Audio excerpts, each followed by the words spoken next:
ଖଣ୍ଡପଡ଼ା ସହରାଞ୍ଚଳ ଅଧୀନ ବ୍ଲକ ଛକଠାରୁ ଖଳିସାହିକୁ ସଂଯୋଗ କରୁଥିବା ବାଇପାସ୍ ରାସ୍ତା ନିର୍ମାଣରେ ଅନିୟମିତତା ଥମିବାର ନାଁ ନେଉନି। ପ୍ରଥମେ ପିଚୁ ଆଉ ଏବେ ସାମାନ୍ୟ ବର୍ଷାରେ ଧୋଇଗଲାଣି ଫେବର ବ୍ଲକ।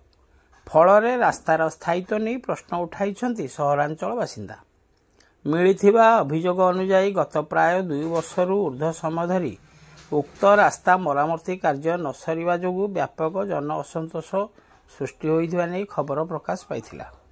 ତେବେ ଖବର ପ୍ରକାଶ ପରେ ତତ୍ପରତା ଦେଖାଇବା ଠିକା ସଂସ୍ଥା ଅତ୍ୟନ୍ତ ତରବରିଆ ଭାବେ ମାତ୍ର କେଇଦିନ ମଧ୍ୟରେ ଏହାର ମରାମତି ସମ୍ପୂର୍ଣ୍ଣ କରିଥିଲା।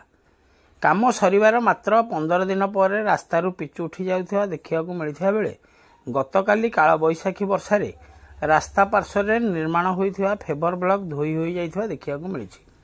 ଖାଲି ସେତିକି ନୁହେଁ, ନିମ୍ନମାନର ନିର୍ମାଣ ଯୋଗୁଁ ଏକାଧିକ ସ୍ଥାନରେ ଫେବର ବ୍ଲକ ଉଠିଯାଇଥିବା ବେଳେ କେତେକ ସ୍ଥାନରେ ଖାଲ ମଧ୍ୟ ସୃଷ୍ଟି ହୋଇଛି। ଫଳରେ କାମର ସ୍ଥାୟିତ୍ୱ ପ୍ରତି ପ୍ରଶ୍ନ ଉଠିଛି। ଏନେଇ ସାମାଜିକ ଗଣମାଧ୍ୟମ ଜରିଆରେ ସହରାଞ୍ଚଳର ଯୁବକମାନେ ଅଭିଯୋଗ କରିଥିବା ମଧ୍ୟ ଦେଖିବାକୁ ମିଳିଛି। ଏଥିନେଇ ଦାୟିତ୍ୱରେ ଥିବା କନିଷ୍ଠ ଯନ୍ତ୍ରୀଙ୍କ ପ୍ରତିକ୍ରିୟା ନେବାରେ ସେ ଉକ୍ତ ଠିକାଦାରଙ୍କୁ ତାଗିଦ କରିଥିବା ଓ ଏହାକୁ ସମ୍ପୂର୍ଣ୍ଣ କାଢ଼ି ନୂତନ ଢଳାଇ ଗାର୍ଡୱାଲ ଦେଇ ଫେବର ବ୍ଲକ ପକାଇବା ପାଇଁ ନିର୍ଦ୍ଦେଶ ଦେଇଥିବା କହିଛନ୍ତି।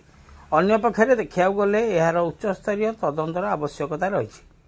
ତେବେ ଦେଖିବାକୁ ବାକି ରହିଲା ଏହି କାର୍ଯ୍ୟର ଭବିଷ୍ୟତ କ'ଣ ଘଟୁଛି ଓ ଏହି କାର୍ଯ୍ୟ ଲୋକମାନଙ୍କ ହିତରେ କେତେ ଆସୁଛି।